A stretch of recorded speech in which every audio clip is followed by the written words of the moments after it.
You're not gonna ruin their lives just because you ruined yours. My kids ask me if their mother's ever coming back, and I ain't got an answer. She's in your heart, too. Hi, Tom and Amelia. I am Hi. so excited to talk to both of you because I can't be more complimentary of your performances in this show. I'm so excited. Thank you. Wow, thanks. Thank you so Natasha. much. Truly, it's like I loved it. But I want to start with you, Tom, because your character Robbie and Mark Ruffalo's character Tom are so opposite, but they mirror each other in so many ways. So how did you work out those parallels with creator Brad Inglesby? Did you guys like all three sit together, or did he maybe want to keep you guys separated? No, I mean, I wish I could take more credit for it, but it was really just built into what Brad had created on the page. So much of those dynamics, the similarities and where they might be the same, and obviously the very different circumstances that they found themselves in, they were there on the page from day one. And I wouldn't say anybody went out of their way to do it, but Mark and I ended up being quite separate just because often working at different places and different times and with Crossing different people. over. Yeah. Constantly. Yeah. This was my partner here. Definitely. Yeah, you and Mark didn't share too much screen time together, but that's how I loved the synergy when, no spoilers, you finally met. But Yeah, well, he's an incredibly generous actor and human being. Made it infinitely accessible and easy to bond with him. I would think everybody would tell you the same story about working with Mark. that's so good to hear. Now, I do want to talk about your screen partner, Amelia Maeve. Your character, oh my gosh, she was just so strong, and she had the ability to stay so composed in like literally the most extreme and intense moments. So, how did you balance out her keeping her cool while also playing with the reality that she's just a 21-year-old woman put in this situation and just trying to figure things out? I mean, that's why I was so drawn to play Maeve, because she really internalizes emotions and feels things very deeply, and is constantly trying to thread the line between being angry but also relating to what's being thrown at her. And like in terms of Robbie, she loves Robbie so much, but she also resents him for kind of ruining her life almost. She feels really stuck and down about the world, and it was Maeve's such an interesting character to play in that she feels a lot of things that are kind of juxtaposing, and also she's kind of cool. Like I found, like when I was playing her, like I was like, I want to be friends with Maeve. Like I'm a bit of a people pleaser sometimes, and I love that Maeve really says it as it is, and she's like, you're making me feel this way, and she's so strong all the time. And yeah, as you said, no matter what was being thrown at her, she was just like, yeah, okay, come on, I can deal with this. I can try and, and at times you feel like she's on the verge of not being able to deal with it. But it was really, really challenging but fun to explore all of the emotions that she's feeling. I mean, like cutting my hair into a mullet was really fun. Like, like she's losing her sense of identity, so she's like, I'm gonna change my hair. I need to find myself again. And wearing rings on all my fingers, and like I pierced my ears like crazy, and would wear these heavy hoops that sometimes when we were doing scenes for like 3-4 pages, I was like, God, my ears are like so heavy. Oh my God. Yeah. It's just becoming her was just really, really, really fun. She's quite different from me, so it was really fun to jump into her. It was really, really good. Okay, Tom, I know you grew up in southern New Jersey. Can you talk about some of the similarities between growing up there and the Pennsylvania region that had you feel confident that you could authentically portray a man from there? Yeah, well, I mean, there's so many similarities in terms of like the ethos, like growing up in a blue collar family, blue collar town, which is so similar to where Brad is and was, and the stories that he writes in Delco, and also just like ways of relating.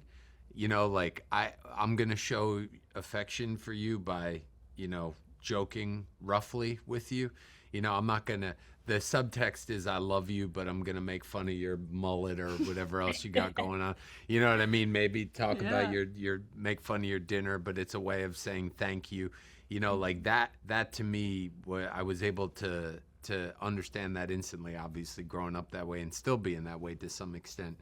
Like there's just a vibe and a values alive in Brad's writing that are dear to my heart, and also that I'm hardwired for. You know, so there's something about Brad's writing, and I felt this way long before I read Task, that I relate to on a very deep level. It was an incredible opportunity to get to live in one of his worlds. Absolutely. And just playing off of that, can you guys both just describe a quality about Brad that makes him tap into the quality or that humanity of maybe even the most terrifying criminals? Yeah, I mean, I'll say this about Brad is I find so much of his humanity is revealed in his writing, and in his writing he absolutely refuses to use a single character as a prop to advance plot. Such a good point. Every single character has a why. Every single character has a reason.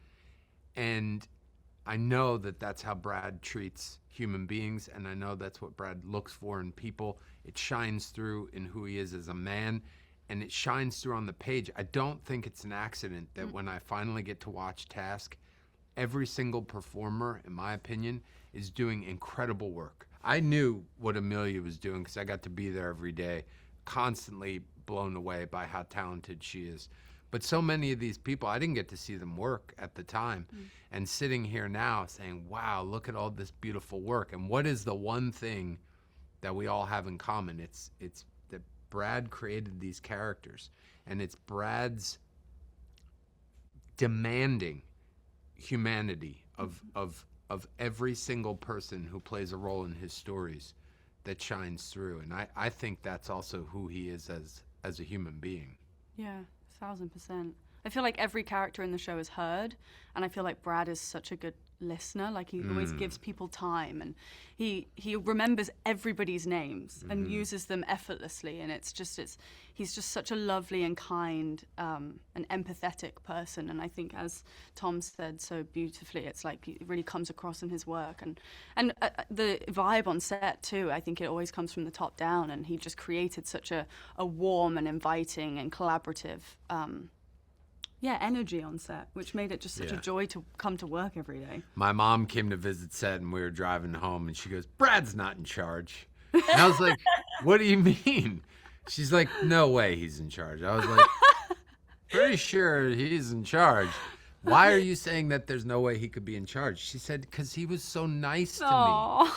Oh, wow. I love that. But that's how he treats everybody. That wasn't any special day or any weird thing. Like, that's just what you look around and see Brad doing. Yeah.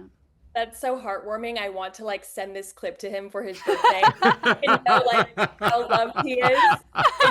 It's making me smile from ear to ear. I want to go back to the Delco region and of course the accent, which you guys both nailed. What was the easiest way to catch on to the Delco accent? And then if you ever felt it slipping on set, what was the quickest way to reel it back in? That's a good question. That's a good question. Yeah, wow. I would always say, don't worry about it.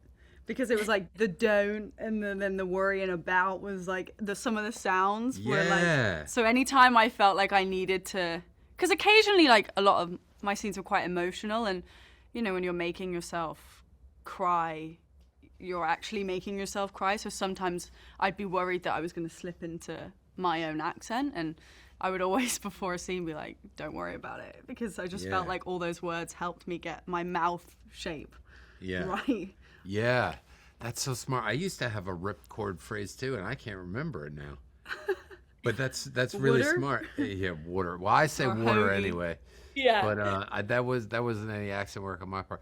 But yeah, that's a really smart thing, and that's a good question, and it's true. I also had a phrase, I can't remember what it is now, but you're basically looking for the shortest sentence you can construct that has the most possible sounds in it that you feel always confident saying. Yeah.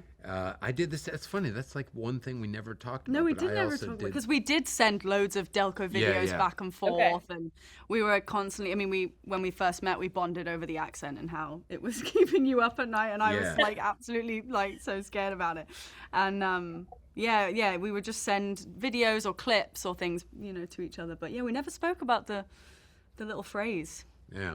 I think everyone has one. Yeah, for sure. Well, maybe it'll spark later on in the conversation, but yeah, Yeah. you guys both nailed it. Okay, now that you are both in the Delco universe, if there was a crossover between Mayor of Easttown and Task, what character from Easttown would you want to cross paths with? Oh my god, I love this question. Ooh, go ahead. I would really want Mayor to like train Maeve up to be part of like the FBI, just because I feel like Maeve would be so good, like because she's so strong Yeah. and she doesn't take any, shit. That's and I true. feel like she's got rings on every finger. Like imagine if she needed to stick up for herself, I feel like she. You're going to get feel right on it differently now. about that if you ever hit anybody with rings on your finger. Yeah, I feel like Maeve should become a cop. I am so here for that. Yeah, I want Robbie to open a bingo hall with Mayor's mom. Oh my god, that's so good. We open a bingo hall. We have beer and coffee. We're calling the numbers together. Her and I sitting next to each other. A community event. Yeah, church I can see basement. it now. I can see it now. Yeah, So good. Brad's got some material here. Yeah. Okay. You're welcome, Brad. Okay, this is a two-part question for both of you. What was your favorite part about learning to become your character? And then what, if anything, about your character were you relieved to let go of once you wrapped? I mean, I loved everything about Robbie. I really did.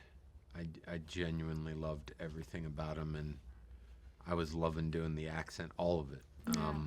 It was so much fun to play scenes with you and to play with the scenes with the kids. Like, God, they were so good and so much fun. And Raul. Yeah, I mean, I think that was the hardest thing to let go of, was the people that I got to spend time with doing the thing, It was a really special group. Yeah. It's every now and then the stars align and it's all the right people at the right time for everybody, and then it's the right mix of people on top of that. These are things that you could never control and you couldn't write down on a piece of paper and make come true even if you wanted to. Task was that kind of experience. It was the experience of doing it in and of itself was so richly satisfying that seeing the result and being so proud of it feels like the cherry on top. There was something so gratifying in the experience itself that is rare. And so it was hard to leave. I couldn't have put it better myself. It was really hard to let go of all these characters and the love that we had created on set, and we became like a family. We were in Philly for 8-7 months, and it was really hard to let go of each other and yeah, the characters. It wasn't hard to let go of the mullet, that's for sure. I was like, see ya.